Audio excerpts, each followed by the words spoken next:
Hospital Universitario Julio Méndez Barreneche, moderna sala de urgencias, 24 horas. Hospitalización, cirugías de alta complejidad, consulta médica especializada, imagenología, laboratorio clínico, banco de leche, cámara hiperbárica, cardiología no invasiva, rehabilitación cardíaca, hemodinamia. Muy pronto, cirugía de corazón a cielo abierto, excelencia y atención humanizada. Hospital Universitario Julio Méndez Barreneche.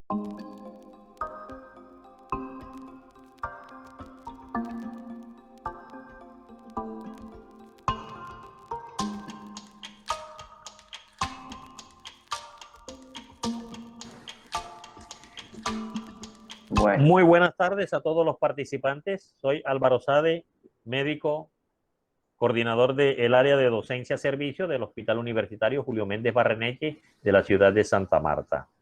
En la tarde de hoy contamos como invitado especial al doctor Leonardo Bello Dávila, médico neurólogo clínico, quien nos dictará la charla Manejo de cefalea en urgencias. Muchísimas gracias al doctor Miguel Tejeda por todo el apoyo que nos ha dado en la programación de estas actividades. Adelante, doctor Bello, mil gracias por brindarnos su tiempo. bueno, muchas gracias, doctor, pues, por hacer parte, que me han hecho hacer parte de estas bonitas jornadas académicas que están llevando allá en el hospital. Bueno, hoy vamos a hablar de tratamiento agudo de cefalea. Lo voy a hacer con énfasis en migraña, ¿sí? Por la siguiente razón. Aproximadamente el 30% de las consultas de cefaleas que ustedes van a encontrar en urgencias, en las salas de urgencias, van a ser solamente cefaleas primarias. O sea, van a ser muy pocas las cefaleas primarias. El resto van a ser cefaleas secundarias. Ese 30%, si ustedes se dan cuenta, en las clasificaciones, la cefalea tensional es la que más prevalece, es la más frecuente, pero no es la que más consulta. Eso hay que tenerlo en cuenta, es totalmente diferente. Aunque la cefalea tensional es la más frecuente y ustedes ven todas las clasificaciones que la tensional aproximadamente el 60-70% de las más frecuentes, eso no quiere decir que la que más consulte, la que finalmente va a consultar más es la migraña en la forma ambulatoria. Y en la forma de urgencias, las que más van a consultar son las secundarias. Pero ya vamos a hacer como un punto específico para considerar cuáles son esas cefaleas secundarias que ustedes tengan en cuenta al momento de valorar un paciente en urgencias que tiene un dolor craneofacial. La primera pregunta que ustedes deben hacer entonces es, ¿el ataque de migraña es una urgencia? Es como una cuestión que uno se hace porque dirán, ah, bueno, es que es una migraña, eso no implica una urgencia, eso se trata. El objetivo es que no se vuelva una urgencia. Ese es el gran objetivo. Pero una migraña, como no sabemos, pues, como no sabemos dar las indicaciones de manejar el momento del dolor agudo, no damos las indicaciones adecuadas, finalmente el ataque de migraña se ha vuelto una urgencia y no debería serlo. No debería serlo, la migraña debería estar tratada en la casa por el mismo paciente. ¿Por qué? Porque es que la sala de urgencias es el peor lugar para manejar una migraña, porque no es un lugar oscuro, es un lugar que tiene mucho ruido. ¿Sí? No están los medicamentos de elección tampoco, no contamos en urgencias con los medicamentos de elección para tratar una migraña. Entonces, ahí es cuando se vuelve un poquito complicado. Hoy lo que le quiero enseñar es, con los elementos que tenemos en urgencias y que ustedes van a tener en urgencias, o sea, en un primer nivel, en un segundo nivel, pueden manejar una cefalea. Y sé que lo pueden hacer. Lo que pasa es que hay algunas cuestiones a tener en cuenta. Ahora, ¿cómo sé que cuando me llega una cefalea es una primaria o es una cefalea secundaria? Pues ahí están los signos de alarma, para eso están. Ese es el objetivo de los signos de alarma. ¿Y cuáles son los signos de alarma? Pues los primeros son los extremos de la vida. Menores de 18 años y mayores de 50 años. Es un signo de alarma y eso requiere una imagen cerebral, en lo posible una resonancia cerebral. Si están en urgencias y lo que tienen a la mano es una tomografía, pues hacen la tomografía. Eso es lo que pueden hacer. Lo otro es que si esa cefalea tiene síntomas sistémicos como fiebre, pérdida de peso, diaforesis, también requiere un análisis adicional. Aparte de la imagen, probablemente va a requerir cosas adicionales porque eso me está indicando que es algo secundario. El modo de inicio de la cefalea. Si es una cefalea que inicia súbitamente, y hablamos de súbito, porque a veces no podemos definir qué es súbito. Súbito es cuando la máxima intensidad de la cefalea aparece en los primeros 60 minutos. Si la máxima intensidad aparece en los 60 minutos, en los primeros 60 minutos, eso es una cefalea súbita y también va a requerir una imagen. ¿Sí? O si el patrón de la cefalea cambia. Normalmente todo el mundo espera que en la migraña, ¿qué suceda? La clásica clasificación que existe, que es la cefalea en hemicrania, tipo pulsátil, de moderada a severa intensidad, que aumenta con las actividades físicas, que dura entre 4 horas a 72 horas, que tiene fotofobia, fonofobia, más uno de los siguientes, náuseas, vómitos. Eso es lo que todo el mundo espera, los libros, pero ojo, ojo que eso solamente lo encontramos en el 60% de las personas. Solamente el 60% de las migrañas van a tener esas características. El resto, su patrón de cefalea es diferente. Entonces terminan subdiagnosticados muchas veces, como cefalea extensional o como otro tipo de cefalea, y lo que tienen es una migraña. Entonces, cuando cambia ese patrón, también es otro signo de alarma que tengo que tener en cuenta. Otro signo, las mujeres embarazadas, sin duda hay que hacerles una angioresonancia cerebral a una mujer embarazada que tiene una cefalea. Y lo otro es cuando hay algún tipo de inmunosupresión o inmunomodulación. Inmunosupresión, por ejemplo, por un VIH, una inmunomodulación por algún tipo de terapia, por corticoides, por ejemplo, ¿sí? O por monoclonales. Esos son los signos de alarma que yo debo tener en cuenta. Ah, bueno, y el último y no menos importante, que se me ha olvidado, es que tenga algún tipo de focalización neurológica. Si tiene algún tipo de focalización o de manifestación neurológica, pues también es un signo de alarma y va a requerir la imagen cerebral, ese tipo de pacientes. ¿Sí? Entonces, retomando otra vez, ya conocidos los signos de alarma y sabemos que si el 60% de las cefaleas en urgencias son secundarias, pues yo debo aplicar estos signos de alarma para hacer la identificación rápida de esos pacientes. Bueno, ahora sí vamos a hablar un poquito del tratamiento, pero antes de entrar en materia, yo quiero hablarle de los 5 mandamientos que existen. Los 5 mandamientos que existen para el manejo de cefalea. Vamos a empezar. El primero, limite el uso de analgésicos máximo 2 días por semana. Limítelo, ¿por qué? Porque es que si tienen abuso de analgésicos son los que van a terminar en urgencias, son los que van a terminar con cefaleas crónicas. Entonces limitemos el uso máximo de cefalea. En lo posible, ojalá no requiera analgésicos. Ojalá. Y ese es el chiste del tratamiento en la migraña, que no requiera ser analgésico. Pero máximo 2 veces por semana. Si utiliza más de 2 veces por semana, estaremos ante un abuso de analgésicos y sería una cefalea por abuso de analgésicos. Y hay algo, mire, no hay algo tan adictivo y que produzca tanta dependencia y que se utilice en gran cantidad como los analgésicos. Producen una dependencia bien fuerte a las personas. No solamente el que tiene cefalea o migraña, sino para el que los usa para cualquiera. Son muy adictivos. Recomienda el uso temprano del analgésico y luego de iniciado el dolor. O sea, apenas está empezando el dolor, ¡pum! Si tiene una migraña con aura y apenas empieza la aura, el analgésico. No esperen que no, vamos a esperar que a ver si me pasa. No, tomen de una, apenas inició. O apenas le empieza un prodromo, por ejemplo. No es que mi prodromo es una diarrea, o mi prodromo es la irritabilidad, o mi prodromo es el mareo. Yo ya sé que ahí me va a empezar la migraña. Tómese el analgésico, no espere que avance. No indique opioides. Si los analgésicos comunes, los AINES, son adictivos, los opioides producen muchísima mayor dependencia. Los opioides, yo no es que tenga nada contra los opioides, son muy buenos analgésicos, nadie va a dudar de eso.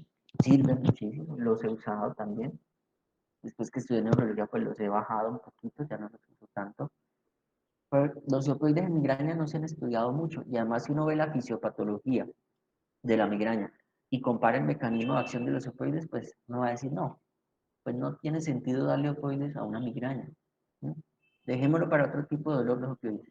Y ojo con la dependencia. Y ojo sobre todo en los ancianos que van a utilizar opioides. Entonces, no indique opioides en migraña. Informe que el tratamiento preventivo muestra los cambios luego de la cuarta semana. O sea, un tratamiento preventivo o profiláctico que llamamos, o un tratamiento neuromodulador para el dolor de la migraña, se demora, se demora. Por lo menos hay que esperar 4 semanas. Entonces a veces pasa que lleva 1 o 2 semanas, vuelven urgencias por el dolor, al neurólogo se le olvidó decirle que eso se va a demorar su efecto y pum, en urgencias se lo cambian o se lo quitan o le ponen algún analgésico por horario. Los analgésicos no se ponen por horario, los analgésicos se ponen una sola dosis. Si falla, busquen un segundo analgésico de otro mecanismo de acción para el manejo de la migraña. No se ponen por horario.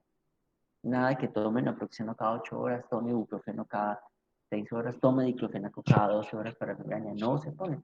Lo que le están generando es una adicción cuando se pone. Entonces, le están generando una cefalea por abuso de analgésico. O sea, lo están enfermando más. Y por último, y para mí es el más importante, y eso depende de todos los médicos, es empodere al paciente sobre su patología. Enséñele, explíquele, dígale qué es lo que tiene, qué es la migraña, de qué se trata eso, por qué los exámenes le salen normales. ¿Sí? Porque a veces la frustración es que me duele la cabeza y me hacen exámenes, hemogramas, parciales de orina, tomografías y todo me sale bien. Pero expliquen por qué sale bien y por qué van a seguir saliendo bien. Entonces, empoderen al paciente de la patología, empodérenlo para manejar la cefalea en la casa, enséñenle cómo es que se maneja, que evite la ida a urgencias, que es lo peor que puede pasar, que llegue una migraña a urgencias, porque fallamos todos. Entonces ese es el mensaje. Entonces son los 5 mandamientos, ténganlos en cuenta, se los traje aquí en una piedra para que no se les vaya a olvidar. Y bueno, vamos a seguir entonces. Listo, llegó el paciente de urgencias, entonces, ¿qué vamos a hacer con el paciente de urgencias? ¿Qué tenemos? ¿Qué tenemos? Sabemos que en urgencias tenemos diclofenaco, tenemos dipirona, tenemos tramadol, tenemos morfina. Eso es nuestro arsenal terapéutico analgésico que vamos a tener en unas urgencias de un segundo, de pronto en un primer nivel va a existir eso. Con eso vamos a contar y con eso es lo que vamos a hacer. ¿Sí? Cuando llegue un paciente con migraña, con una cefalea, lo primero que vamos a hacer es hidratarlo antes de ponerle el primer analgésico. Vamos a hidratarlo, ¿no? Porque muchas de las cefaleas se desencadenan por deshidratación. Vivimos en el país del trópico, recibimos el sol, tenemos temperaturas, altas temperaturas en todo momento. Hay momentos del año donde las temperaturas son muy altas. Ustedes viven a la orilla del mar también y eso indica altas temperaturas. Por lo tanto, la deshidratación va a ser frecuente. Y además que nadie, si ustedes preguntan a las personas cuántos llevan potes de agua para sus trabajos o para sus universidades, muy pocos van a llevar potes de agua. ¿Y cuántas fuentes de agua tenemos de pronto en esos lugares? Muy pocas a veces. Entonces van a venir muchos deshidratados. También porque van a venir deshidratados, porque les da vómito. También vienen deshidratados por eso. O porque hacen ayuno también y van a llegar deshidratados. Entonces son 3 factores que se unen para que el paciente con migraña llegue deshidratado.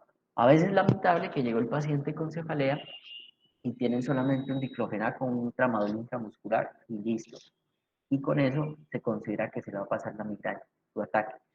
Y no, no es así. El paciente hay que hidratarlo. Eso es lo primero.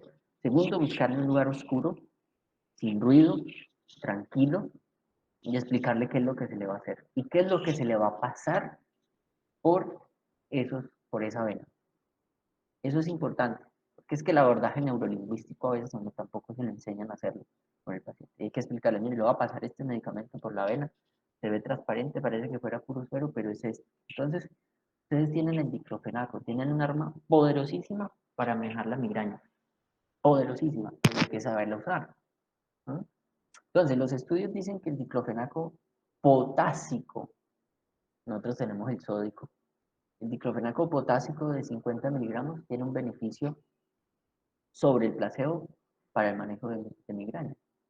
Eso dice el estudio, que el potásico. Tenemos el sódico. Bueno, usamos el sódico. El sódico que viene en la ampolla de 75 miligramos. ¿Cómo lo vamos a usar? Porque es lo mismo, como tener un arma pero no saberlo usar. Por eso dije, tiene un arma poderosísima. Entonces utilizan el diclofenaco, ¿cómo? Tienen la ampolla, la diluyen en 200 o 300 cc de solución salina y la pasan en 15 minutos intravenoso y dejan al paciente quietecito, tranquilo, ya lo han hidratado, le van pasando el diclofenaco, le van explicando, lugar oscuro, tranquilo, y quédese ahí. ¿En cuánto tiempo lo tengo que valorar? ¿Sí? ¿En cuánto tiempo? No va a ser de inmediato. El efecto del diclofenaco empieza más o menos hacia los 20 minutos y uno espera que ese pico llegue a la hora. Entonces, antes de la hora, no lo voy a valorar. Y hay que decirle, démosle tiempo que el medicamento espere. ¿No? Entonces, a la hora uno ya puede ir valorando el paciente a ver y espera una hora más para llegar a las 2 horas y decir si realmente ese diclofenaco le sirvió o no. Entonces, ojo con eso. Segundo, si el paciente tiene vómitos, no duden en ponerle metoclopramida. No lo duden, no lo duden. O si tiene náuseas. ¿Y qué migraña no tiene náuseas y vómitos? Casi todas. Casi todas las que llegan a urgencias llegan con náuseas y vómitos. ¿Por qué? Porque como están con náuseas y vómitos, se tomaron el analgésico oral en la casa y lo vomitaron y no les hizo. Ah, doctor, es que no me tomé esto y no me hizo. Claro, lo vomitó. Es por eso. ¿No? Entonces lo mismo. Pasamos el diclofenaco de 10 miligramos, como lo tenemos ahí, junto con, perdón, la metoclopramida la pasamos, 10 miligramos de metoclopramida, junto con eh, el diclofenaco. ¿No? Una sola dosis, lo que les dije, una sola dosis. No hay que repetirlo, no hay que ponérsela por horario. No, pongámosle diclofenaco cada 8 horas, metoclopramida cada 8 horas y miremos a ver si con eso le pasa. No, la migraña eso es colocando la dosis y mirando si va respondiendo o no. Entonces, lo hidraté, le pasé los líquidos y lo hidraté por kilo de peso, de acuerdo a la necesidad que tenga. Le pasé el diclofenaco, la metoclopramida, le expliqué lo que iba a hacer, lo llevé a un lugar oscuro, lo llevé a un lugar tranquilo, lo dejé en reposo y a la hora lo fui a revisar. Doctor, maravilloso, ya me pasó, listo, bien, para la casa. Si no está tomando su profiláctico, se le deja, si lo está tomando, sígalo tomando. Si ya han pasado 4 semanas y nada que responde a ese profiláctico, entonces vuelva con su neurólogo, revisen a ver qué está pasando, a ver si lo cambian o si hay alguna falla terapéutica. Entonces, tienen dos. Vamos con el tercero, dexametasona. En todas las urgencias hay dexametasona. En todas. ¿Cuánto vamos a colocar? De 10 a 25 miligramos. Si van a utilizar corticoides, no les dé miedo. Al paciente no les va a hacer una plasia medular por utilizar un corticoide. ¿Sí? No les dé miedo por la inmunosupresión, no les va a hacer un cuchín por una sola dosis que le pongan. Entonces, pónganle una buena dosis. Sean generosos con la dosis de los medicamentos también. ¿De cuánto viene la dexametasona? Viene la ampolla más o menos de 4 miligramos y la otra es de 8 miligramos. Vienen esas presentaciones. Lo recomendable es que pongan de 10 a 25 miligramos. Ojo con el peso del paciente también. ¿Sí? Recuerden que todos los medicamentos tienen una distribución plasmática. No es lo mismo ponerle una dexametasona a un paciente de 120 kilos a un paciente de 40 kilos. No es lo mismo por la distribución plasmática. ¿Sí? Entonces, si les llega una persona de 120 kilos con un índice de masa corporal grandísimo y le van a poner una dexametasonita de solamente 4 miligramos, pues van a fallar en su terapia. Van a fallar en su terapia. Y otro error que ocurre, aparte de que no le están pasando esto intravenoso, se lo ponen intramuscular. Pero si la persona es obesa, si tiene un gran tejido adiposo, esas ampollas terminan siendo en tejido adiposo. Se terminan colocando en tejido adiposo y nunca se absorbieron. ¿No? Entonces, fíjense cuando van a poner esas ampollas intramuscular en personas obesas, no les van a servir y por eso es que fracasan las terapias. No es porque el medicamento sea malo, no es porque la migraña sea muy severa, es porque no hacemos la tarea bien con esa arma tan poderosa que tenemos. ¿Mm? Bueno, muy bien, ya van tres, ya llevamos tres. Tres alternativas terapéuticas que tienen. Nada raro, lo del común, lo utilizamos todos los días, no estamos utilizando nada diferente. Lo mismo, aquí no estamos con triptanes, no estamos con sumatriptanes digo, subcutáneos, ni intranasal, ni nada, no, nada de eso. Estamos con lo de batalla, con lo de nuestros hospitales. Listo, aquí tenemos los AINES, el diclofenaco, el ketoprofeno, ketorolaco, dipirona, que son los que vamos a encontrar en urgencias. Cualquiera de estos los pueden ustedes utilizar. Listo, ¿qué pasa si el diclofenaco no sirve? Entonces vayan buscando una dipirona para aplicársela. 1 a 2 gramos intravenoso. ¿Sí? Si no tienen. El ketoprofeno en un hospital de primer y segundo nivel no lo van a encontrar. Por eso les digo que pasen a la dipirona. Falló el diclofenaco, pasen a la dipirona entonces. Ya van 2 horas y el diclofenaco no hizo nada. Dipirona. 1 o 2 miligramos también. Diluidos, lo pasan lentamente y esperan su efecto. Si están en un hospital universitario, que ahí sí encontramos el ketoprofeno, pues póngale ketoprofeno.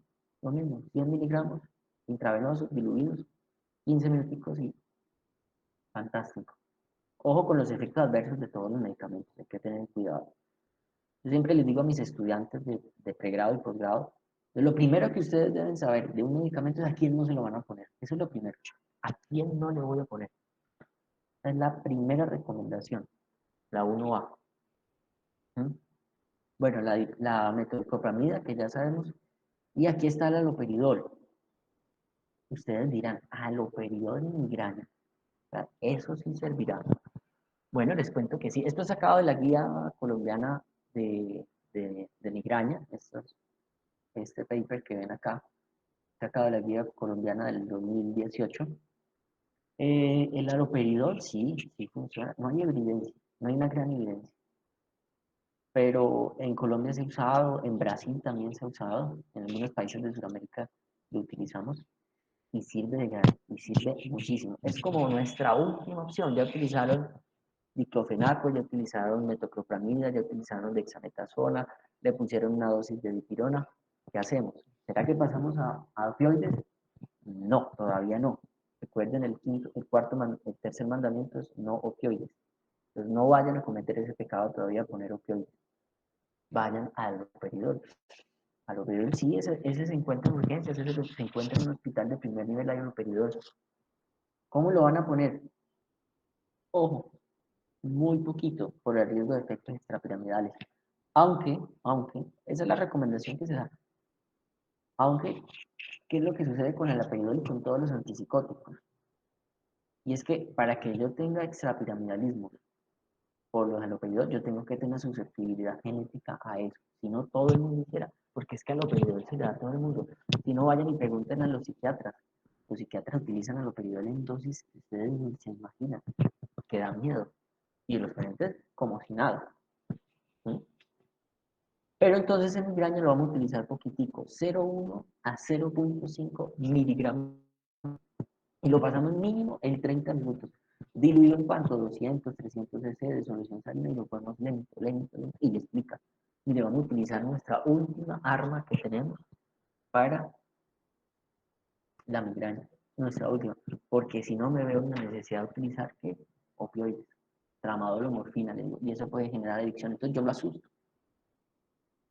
Le asusto al paciente. Y le llego a decir eso. Entonces utilizamos el haloperidol 0,1 a 0,5 miligramos intravenoso diluido en solución salina y lo pasamos mínimo en 30 minutos. Ojalá sea 40 minutos, pero mínimo en eso. Y también voy lo valoro a la hora y miro otra vez cómo va, cómo sigue. Reviso la hidratación, reviso que deje de vomitar y le empiezo vía oral. Una vez le pasé la metoclopramida, empiezo vía oral. No dejen aguantando hambre al paciente. No lo dejen aguantar hambre. ¿Mm? O sea, la migraña no es sinónimo de quitarle la vía oral. Si tiene vómitos, póngale el Prasil y empiece a limpiar oral con líquidos fríos para que no le haga efecto vagal y no le vaya a dar más náuseas. Líquidos fríos. Si le da algo caliente, no, pues eso lo va a poner a vomitar más. Y lento, líquido frío. Que le traigan un líquido bien frío y empieza lento, lento, lento, lento. Sorbitos pequeñitos o lo echan en una cuchara y lo va tomando lentamente para que su vía oral otra vez vuelva nuevamente a tolerarlo. Pero viene sin comer todo el día, en la mañana, todo el día trabajando con vómitos, no lo hidratamos, lo dejamos sin vía oral, le ponemos intramuscular un medicamento que no sirve, ni siquiera intramuscular, sino en el tejido adiposo.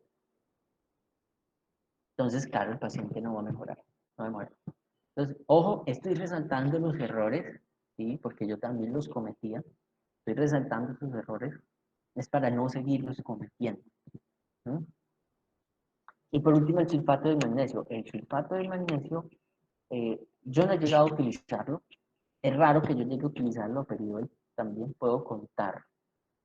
Por lo menos este año yo no he utilizado el haloperidol, no he llegado hasta allá, sino hasta las tres primeras que le dije, el clofenaco, el sametazona y la metoclopramida, máximo hasta la dipirona.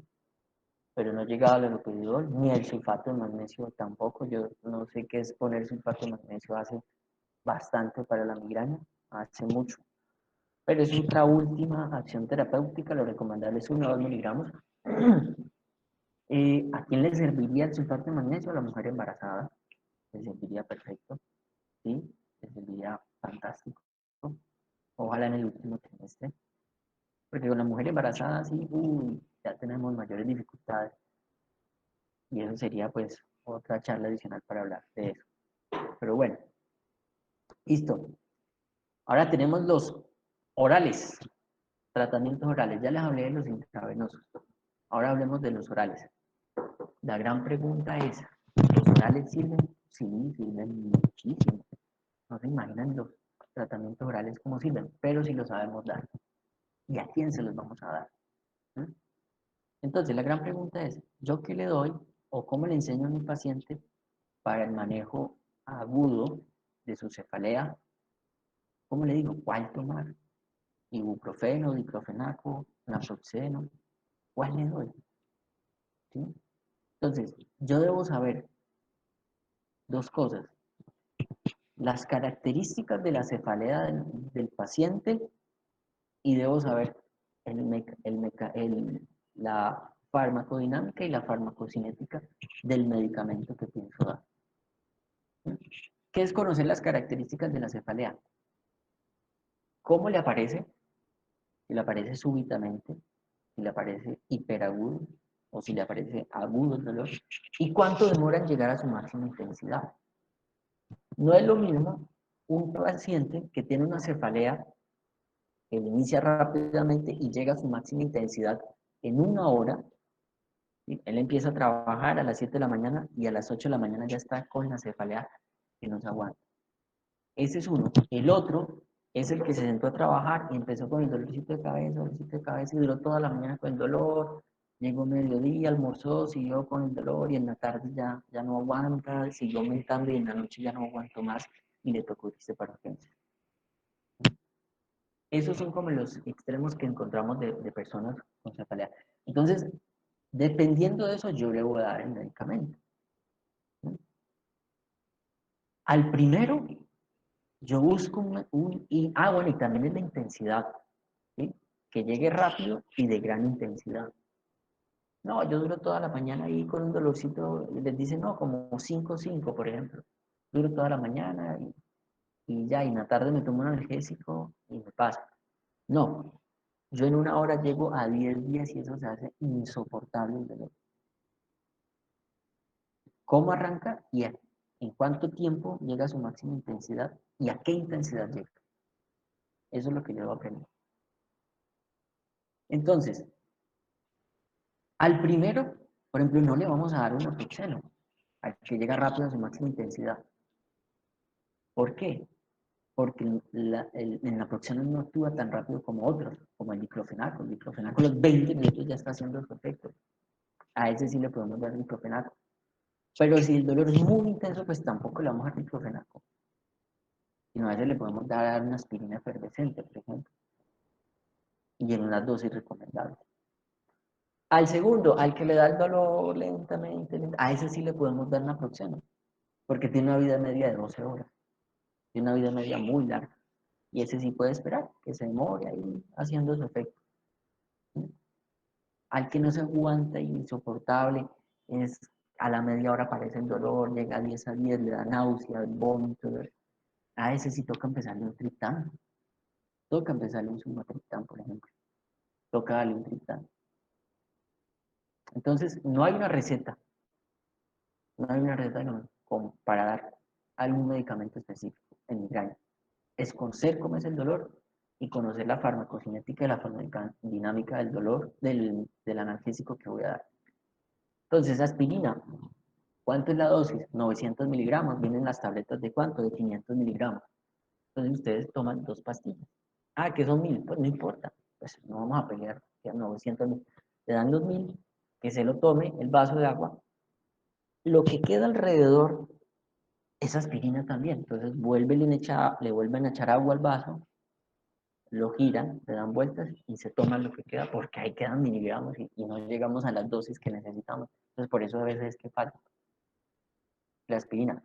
Ibuprofeno, 400 miligramos, máximo 600 miligramos. Una sola dosis. Recuerde que estamos en ataque. Una sola dosis. Triptanes. El primero y el que más he usado es el sumatriptán, de 50 a 100 miligramos. Ese es el que más he usado. Y hay una combinación muy buena, que es el sumatriptán acompañado de naproxeno. Ese lo hay en Colombia, esa combinación. Es buenísima. Es muy bueno. Es muy bueno, ¿por qué? Porque le quito rápido el dolor, ¿sí? Actúa rápido. Sumatriptán, eso es en 5 minutos que está actuando. Y le dejo el naproxeno, que tiene una acción prolongada. Evito que vuelva a recaer el paciente en su ataque de migraña. Ese va para esos pacientes que tienen un dolor intenso y que rápidamente tienen recurrencia del dolor. Esa combinación es fantástico para ese tipo de pacientes. El ibuprofeno, el diclofenaco y el acetaminofén, yo los puedo dejar para ese paciente que tiene un dolor de cabeza leve, no es tan severo, sino es más bien leve, y que tiene una aparición relativamente rápida del dolor. La aspirina se la dejo para el paciente que tiene un dolor moderado y una rápida aparición. El triptán, el sumatriptán, yo se lo dejo para el que tiene una rápida aparición y de muy alta severidad, muy intenso el dolor, a ese se lo dejo. Y la combinación finalmente, como les dije, que tiene la aparición rápida, pero que tiene riesgo de recurrencia, porque ya se conoce y él sabe que vuelve y le da, no, es que vengo a urgencia, me tratan, me mandan para la casa y uy, otra vez vuelvo con el dolor. Entonces, a ese hay que dejarle la combinación. Venden la combinación ya, la fórmula comercial, o sería comprarlos por aparte. Cualquiera de las dos sirve. Entonces, para meterle un poquito aquí de ciencia, es el número a tratar. A quien mejor le va es al ibuprofeno con NNT, que es el número necesario a tratar, ¿sí? Que es de 7.2. ¿Sí? El número necesario a tratar, para los que no saben, es el mínimo de pacientes que yo debo darle el medicamento para que mejore. O sea, yo debo darle mínimo a 7.2 personas ibuprofeno para que uno solo mejore. ¿Sí? Los otros no es que les vaya tan mal. A la aspirina no le va mal. Al diclofenaco tampoco es que le vaya mal. Al ibuprofeno de 200 miligramos tampoco es que le vaya mal. A la naproxeno, pues ahí ya encuentro uno un poquito más de diferencias. Y el acetaminofén, pues es el que al que peor le va al acetaminofén. Pues, o sea, el acetaminofén no es que vaya de la mano con la migraña. No es que vaya de la mano. Es raro el paciente que diga, no, yo me tomo el Dormix y me pasa. Es raro, pero puede pasar. Pero fíjense el ibuprofeno de 400 miligramos. Ojo con las dosis. Ojo con las dosis que van a utilizar. ¿Mm? Pero bueno, no es descabellado utilizar los otros. Ah, que no hay ibuprofeno. Bueno, tómense esto, el diclofenaco, o la aspirina. Pero depende también del dolor, como yo les dije, depende de la característica del dolor. Pero esto es como a manera de resaltar el ibuprofeno, que tiene una mejor evidencia del NNT. Seguimos, sumatriptán de 50, y fíjense, el sumatriptán de 100 le va maravilloso en el NNT. Le va perfecto. Los otros, bueno, el sumatriptán, está el sumatriptán nasal, el intranasal, es buenísimo porque por su rápida acción, tiene una acción más rápida que el oral. Entonces, si ustedes tienen forma de decirle al paciente, venga, compre el spray nasal de sumatriptán para esa cefalea intensa que le da, hágalo. Ahora, ¿qué pasa si ustedes usan el triptán y el paciente no les funciona? No, es que me acabé de tomar la tableta de 100 miligramos de sumatriptán. Ya llevo media hora y no me ha pasado el dolor. Sigo con eso. ¿Qué hago? Utilizo otro triptán con un mecanismo, con una vía de administración diferente, porque el mecanismo de acción es igual de todo. Entonces ya utilizo el oral, entonces utilice el spray nasal. Ya utilizó el spray nasal, entonces utilice el subcutáneo. No sirvió ninguno de esos. Para urgencias, no hay más. No tengo más. O sea, después de los triptanes no tengo más. De cómo enseñarle al paciente en la forma ambulatoria. ¿Sí? No dejen que aumente, recuerden los mandamientos, ¿no? No dejen que aumente el dolor, no dejen que llegue a su máxima intensidad. Apenas empiece. Y de todos, miren la inyección subcutánea, 2.3, es la maravilla, el sumatriptán subcutáneo. Maravilla, viene el lapicito de 6 miligramos, se lo ponen acá, aquí en el brazo, en el abdomen, donde encuentren, ahí se lo ponen. Un NNT de 2.3, es lo mejor que hay, pero no todo el mundo tiene los recursos para hacerlo. Los triptanes ya están en el post, les cuento, están en el post. ¿Sí? O sea, ustedes no están mandando nada extraño cuando solicitan un triptán. Sumatriptán en tabletas ya está en el post, de 50 y de 100 miligramos. Los otros todavía no están. El spray ni el subcutáneo. Ese sí ya toca hacerle mi precio. Y la combinación de sumatriptán con naproxeno tampoco está en el post. Pero los dos por aparte sí están. Lo que pasa es que, ojo, mire que la combinación es con naproxeno de 500 miligramos. ¿Sí? Que es el Apronax. El Apronax es el que trae esta presentación. El Apronax tiene la presentación de 550 miligramos. Entonces, fíjense que los sumatriptanes son buenos. Y después de ellos no hay más. Después de ellos busquen un hospital. Y por último, el mensaje que les quiero dejar, el final. Y es que yo hago una campaña con todos mis estudiantes, con los médicos hospitalarios, con la gente de pregrado, con la gente de posgrado, con el internista que está en piso, con los demás especialistas que están en piso, y es evitemos la polifarmacia en los pacientes. Evitemos. Es un mensaje grandísimo. Ustedes no saben cuánta adicción a analgésico tenemos, cuánta polifarmacia encontramos en los pacientes. Pacientes tomando analgésicos que no deben tomar, pacientes 2 o 3 años tomando omeprazol y con unas atrofias gástricas, pacientes tomando atorvastatina sin razón de ser y haciendo mialgias y miopatías por la atorvastatina. Entonces, mucho ojo con eso.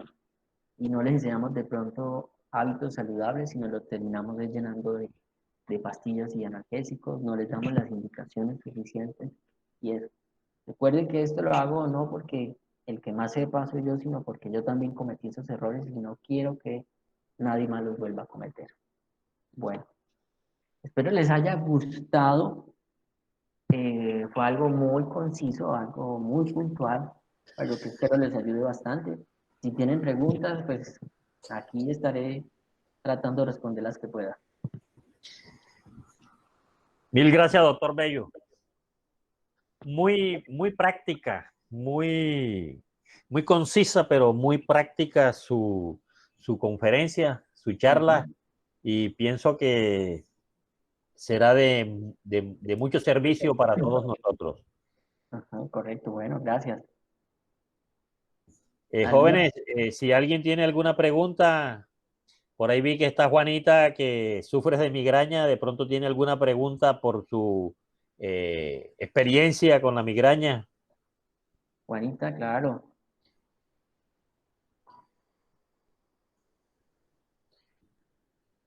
Juan, ¿y qué dices?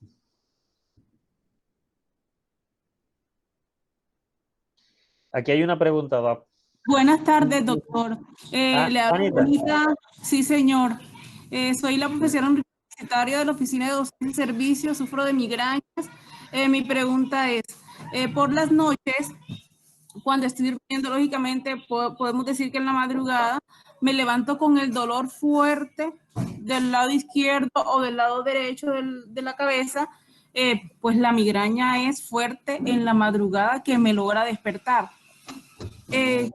Ocasionar, muchas veces cuando me levanto y ya comienzo a hacer cositas se me pasa, pero hay momentos en que me dura todo el día, me tomo 2 acetaminofén o 2 Dolex y logra quedarse, pero cuando llega la noche ya ahí sí muero. Muy fuerte el dolor. Sí, Bueno, señor. esos dolores de cabeza cuando uno lo hace despertar en la madrugada toca estudiar el sueño. ¿Y uno cómo estudia el sueño? Haciendo una polisomnografía. Es un estudio del sueño. ¿Qué pasa en la polisomnografía? Uno puede encontrar algo que se llama apnea del sueño, puede encontrar roncopatía también, y puede encontrar diferentes alteraciones, de pronto alguna posición anómala que me esté generando dolor. Entonces, estas personas que están haciendo eso, que las despierta el dolor, hay que hacer una polisomnografía, se llama, es un estudio del sueño. Está dentro del plan de salud, se lo pueden hacer y verificar. Perfecto, muchas gracias, doctor. Bueno, con gusto. Doc, ahí hay una pregunta de la doctora Tatiana Trejos. Sí, Dice, Doc, muchas gracias. ¿Cuándo se indicaría en una embarazada la angioresonancia? ¿Qué medicamentos recomienda? perfecto. Bueno, como les dije, toda mujer embarazada con, con cefalea, y más si es en el primer trimestre, hay que hacer una angioresonancia cerebral. ¿Sí? Esa angioresonancia cerebral, claro, se la hacen en un hospital universitario. ¿Qué medicamentos se utilizan? Entonces, ¿qué pasa con los AINES? Los AINES uno los pudiera utilizar en el embarazo, pero solamente en el último trimestre. En el segundo trimestre es discutido. Puede que sí, puede que no, de acuerdo riesgo-beneficio. Por ejemplo, diclofenaco que tengo en urgencias. En el último trimestre, los pueden utilizar sin ningún problema, no pasa nada. En el segundo, discutido, pero en el primero sí no. En el primer trimestre no se utiliza. ¿Por qué? Por el riesgo que vaya a haber en el tubo neural, en el cierre del tubo neural, puede haber un defecto en ese cierre, entonces es mejor que no utilicen ningún tipo de AINES. Pueden utilizar ¿qué? Pues acetaminofén Dolex, pueden utilizar algún opiáceo si lo tienen, pero antes del opiáceo piensen en el sulfato de magnesio, 1 o 2 miligramos lo pueden utilizar. Entonces utilizaron el acetaminofén, el sulfato de magnesio, pasaron al opiáceo y no mejoró, ya tocaría en ese caso hacer algo que nosotros hacemos y es un bloqueo mioneural. Y es que cogemos fibras sensitivas acá, pericraneal, y les infiltramos lidocaína. ¿Qué fibras sensitivas? Todas las del rama del trigémino. Entonces lo que es el supratroquear, el supraorbitario, el temporoauricular, los bloqueamos ahí directamente. Y todo el plexo cervical superficial, occipital mayor y occipital menor. Eso es lo que hacemos. Ya es la última opción. ¿Sí? O sea, tendríamos ya 4 opciones terapéuticas para las mujeres embarazadas en el primer trimestre. En el segundo trimestre, todo lo que les acabo de decir, también se lo pudieran hacer. Y en el trimestre, y en el último trimestre, no, en el último trimestre sí no hay problemas con la mujer embarazada porque ustedes saben que ya la organogénesis ya está casi completa y no hay riesgo de que vaya a haber teratogénesis ahí. Top, hay otra preguntita La doctora Alexandra Romero pregunta que ¿qué medicamentos recomienda utilizar para profilaxis? Para profilaxis, bueno, también depende de lo que les dije ahorita. Primero ustedes tienen que saber a quién no les van a dar. ¿No? Los que mejor tienen evidencia y siguen estando en la primera línea es propanolol, ácido valproico y topiramato. Esos son los primeros. Cualquiera de los tres que utilicen va a estar bien. Pero entonces tienen que tener en cuenta riesgos, beneficios, posibles complicaciones, interacciones con otros medicamentos. Entonces el propanolol, pues tener en cuenta a los pacientes que tienen asma, patología respiratoria, los que tienen cardiopatías, falla cardíaca, infarto de miocardio, hay que tener muchísimo cuidado con ellos. Otra complicación de los betabloqueadores es que pueden hacer depresión, entonces si tienen trastorno del afecto no le vayan a dar ningún betabloqueador, ni tampoco le vayan a dar calcio antagonista, como la fenaricina, porque los deprime muchísimo más. Entonces eso pasa con los betabloqueadores. Los que manejan tensiones muy borderline, 90, 60 también. Los deportistas que manejan frecuencias cardíacas también muy bajitas y tampoco vayan a utilizar los betabloqueadores. Entonces mucho cuidado con eso. El ácido valproico es el segundo. A quien no le doy ácido valproico, a una mujer en edad reproductiva no le vayan a dar ácido valproico. Para eso está el topiramato, por ejemplo.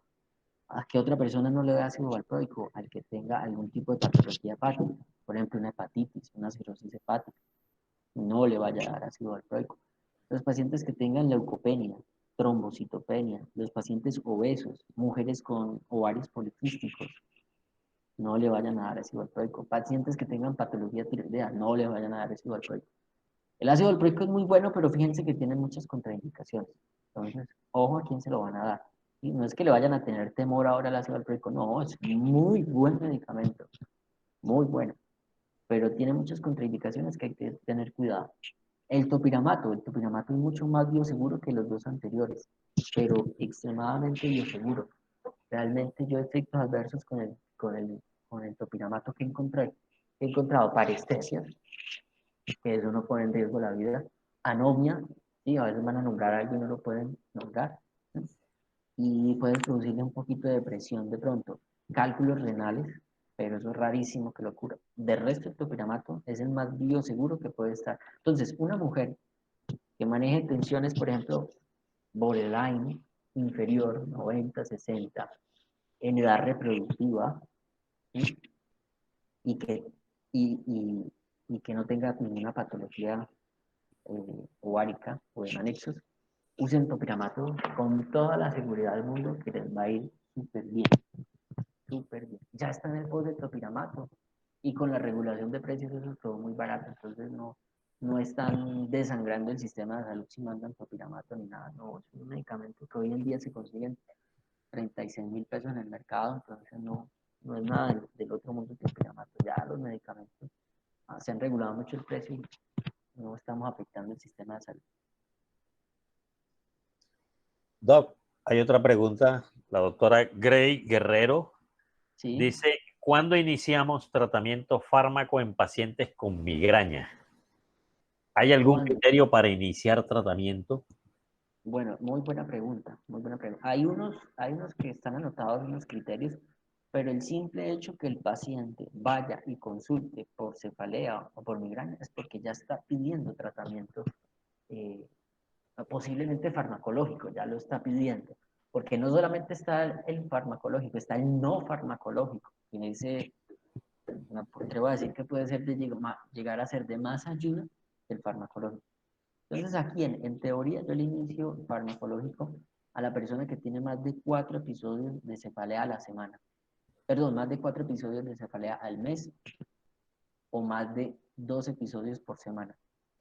A esos se le empieza. ¿A cuál otro?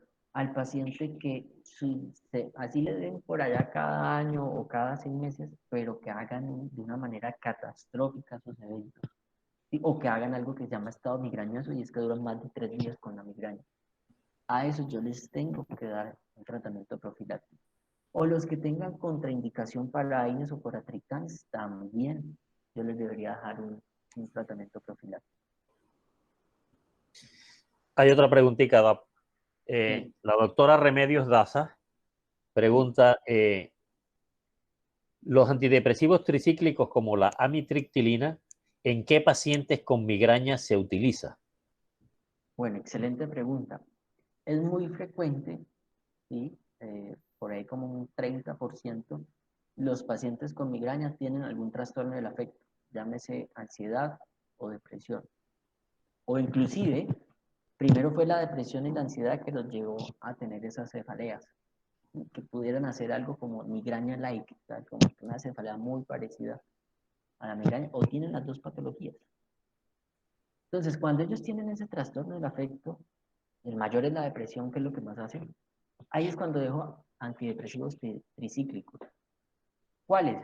Pues la amitriptilina fue uno de los primeros que se estudiaron y que se hicieron estudios con él y que han demostrado un buen beneficio en los pacientes. El segundo es la sertralina, también se puede utilizar. En esos pacientes que tienen trastorno del afecto, también. ¿A qué otro yo le podría iniciar antidepresivos tricíclicos? A los que tienen insomnio asociado, porque les da sueño. Y si van a empezar un antidepresivo, empiecen en la noche, sobre todo la metilfenina, que da mucho sueño. Y empiecen con media, porque empiezan con una de 25. Es más, hasta las guías dicen que empiecen con la mitad, con 12.5. Eso es lo que recomiendan. La mitad, una tableta de 25, que es la presentación más bajita. Empiezan con la mitad, se la bajan en la noche, esperen la respuesta que tienen en la primera semana y ya le van aumentando de acuerdo a la tolerancia que van teniendo. Cuando ustedes utilicen cualquier tipo de psicofármaco, de neuropsicofármaco, que es lo que utilizamos y que compartimos con psiquiatría, hay que explicarle muy bien al paciente, porque recuerden que hoy existe internet por todas partes. El paciente va a preguntar, no, doctor, pero es que yo tengo migraña y usted me mandó un antidepresivo, y eso dice que da sueño, y que eso es para los que están locos. O sea, antes de empezarlo hay que decirle, mire, esto es un neuropsicofármaco, esto se utiliza en psiquiatría, y se creó para la psiquiatría, primero que todo. Pero los estudios empezaron a demostrar que las personas con migraña también mejoraban.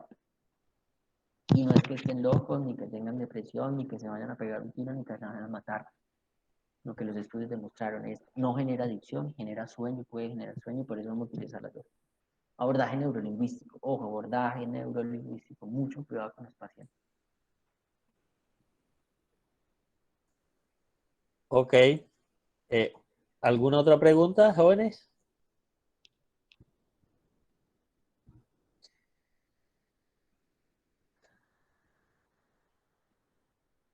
Pues parece que ya no hay más preguntas, doctor Bello. Entonces, si es así, pues 1.000.000 de gracias, Doc, por esta importantísima charla, interesante. Hubo participación, generó inquietudes. Entonces, muy bueno, Doc, muy bueno. Esperemos tenerlo próximamente en otra charla con otro tema. Sí, estamos abiertos para lo que sea. Me pueden seguir en las redes sociales, ¿sí? Facebook, Instagram, YouTube. En YouTube yo tengo montadas las clases de neurología, por si las quieren ver. Ahí está la clase de cefalea, que hablo sobre todas las clasificaciones de cefaleas, cómo es la presentación clínica de las más frecuentes. También hay sobre ubicación neurológica, enfermedad de Alzheimer, Parkinson, meningitis. Ahí están todas las clases si las quieren ver. Y si me quieren invitar a otra, pues fantástico, yo participo. Listo, Doc, muy amable. Ahí estaremos. En YouTube, Listo. como neurólogo Leonardo Bello, lo encontramos. ¿Cómo? Lo escuchamos entrecortado. Sí, en YouTube y en Facebook, Instagram, como neurólogo Leonardo Bello. Me pueden encontrar sí como @neurólogo Leonardo Bello en Facebook, Doc, en Instagram y en YouTube. Doc, hay una pregunta más. Dice la doctora, Sí. a ver, la doctora Romero, Alessandra Romero, dice acerca del medicamento Fencafen. Fencafen. Buenísima esa pregunta al final porque es muy frecuente uno encontrar el Fencafen, que es ergotamina más cafeína. ¿Qué pasa con los ergóticos? Usted no conversó de la ergotamina ni de esos productos, de esos medicamentos. Sí, yo no lo mencioné por lo siguiente. Los ergóticos son buenos analgésicos, son muy buenos analgésicos, pero generan mucha dependencia, generan mucha adicción y muchas complicaciones cardiovasculares, sobre todo en adultos mayores. Entonces, hoy su uso se ha dejado a un lado por esas dos razones, por la adicción que generan, por la dependencia y por las complicaciones cardiovasculares. No se deben dejar como profilácticos, que es la mala praxis que se está haciendo ahorita. Y es que dejamos por horario el fencafén, tómelo cada 12 horas, tome cada 8. No, es para el manejo agudo. Por ejemplo, si el paciente les dice a ustedes, no, yo tomo el fencafén y se me quita, perfecto, déjenselo para el manejo, para el ataque. Sí, déjese. La cafeína pasa lo mismo. La cafeína es muy buena analgésico también, es maravilloso, pero como genera tanta dependencia, entonces uno lo evita y se ha sacado dentro del tratamiento. Pero si el paciente ya lo probó y sabe que en el momento que tiene la cefalea se toma, ya sea la cafeína por aparte, o ya sea la ergotamina por aparte, o la combinación de las dos, que es el famoso fencafén, si él le sirve, déjenselo, dígale, ese es el que le sirve, pero para el ataque agudo y una sola dosis. Y recuerden el primer mandamiento, no más de 2 veces por semana. Pero el problema es que ese lo estamos formulando como si fuera un profiláctico. Eso es un analgésico, no es un neuromodulador. Entonces, ojo con el fencafén. Es buen analgésico, al que le sirve, lo pueden seguir usando, pero una sola vez, única dosis. Ok, doctora Romero, ¿satisfecha su pregunta? Bueno, Sí, doctor, muchísimas gracias. gracias a usted, doctora Romero, por participar y a todos los que participaron con sus preguntas y con su asistencia. Doctor Bello, mil y mil gracias nuevamente y bueno, como le dije, le estaremos molestando para que continuemos con otras actividades a futuro. Sí, no, me parece fantástico, los felicito por este espacio y estaré atento al nuevo llamado. Ok, mi doc, ok, claro que sí, lo estaremos molestando por ahí. Bueno. Mil y mil gracias nuevamente.